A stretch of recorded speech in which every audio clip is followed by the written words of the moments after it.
भारत को चंद पुरानी बातें याद करवानी हैं। उन बातों को शायद वो भूल चुके हैं जिनकी वजह से वो फिर इस बात की हिम्मत कर रहे हैं कि पाकिस्तान पे हमला किया जाए। शायद उनका ये ख्वाब कि पाकिस्तान को आज भी हम इस प्लेनेट अर्थ से रिमूव कर सकते हैं ये झूठा साबित हो, और शायद वो कुछ बातें भूले हुए हैं जिनकी वजह से ये सब कुछ कर रही हैं।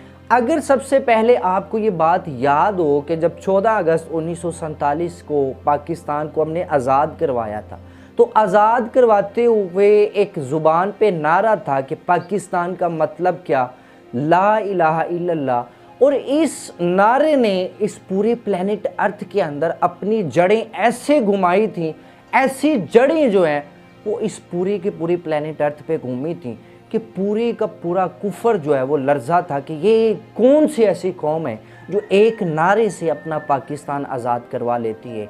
और ये याद रखना, तुम शायद ये भूल चुके हो कि ये नारा ही तो मुसलमानों की ताकत है। इसी नारे की बुनियाद पे तो ये मौत से डरते ही नहीं है, ये इस बात को खुशी से एक्सेप्ट करते हैं कि आज हमें अपने वतन के लिए, अपने महबूब के वतन के लिए, दीन के लिए मरना भी पड़ेगा तो शहीद हो जाएंगे। ये नारा लगा कि हमने आग में भी कूदना पड़ा तो हम कूदेंगे।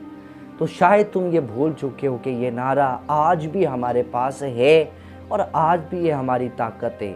और नंबर 2 पे शायद तुम ये भी भूल चुके हो कि अगर तुम्हारे पास एटमी ताकत है तो इनके पास भी एटमी ताकत है।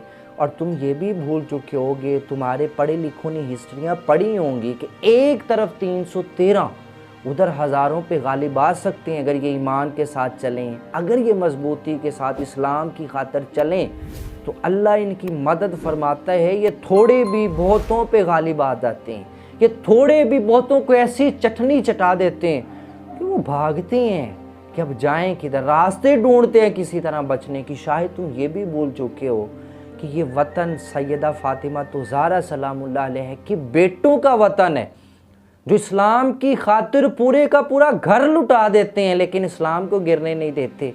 यहाँ वो भी नौजवान हैं जो उनकी सुन्नत पे अमल करते हैं, जो हुसैन की, जो इमाम हसन अलैहिस्सलाम की सुन्नत पे अमल करने के लिए तड़प रहे हैं कि हमें मौका मिले दुश्मन के ख़िलाफ़ लड़ने का। तुम समझते हो मैं हिरा जाओगे।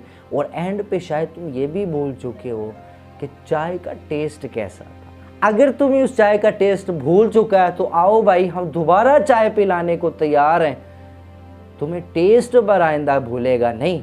पहले शायद तुम पहली चाय का टेस्ट भूल चुके हो, ये जो छोटी छोटी ये चिंगारियां डालते हो ना, लेकिन अब की बार वो ऐसी चाय पिलाई जाएगी क़यामत तक, रहती दुनिया तक तुम्हें उसका टेस्ट नहीं भूलेगा। तो ये चंद एक बातें अगर तुम चाहते हो कि प्लेनेट अर्थ पे तुम्हारा नाम रहे तो तुम्हें अपने ये माइंड में बिठा लेनी चाहिए।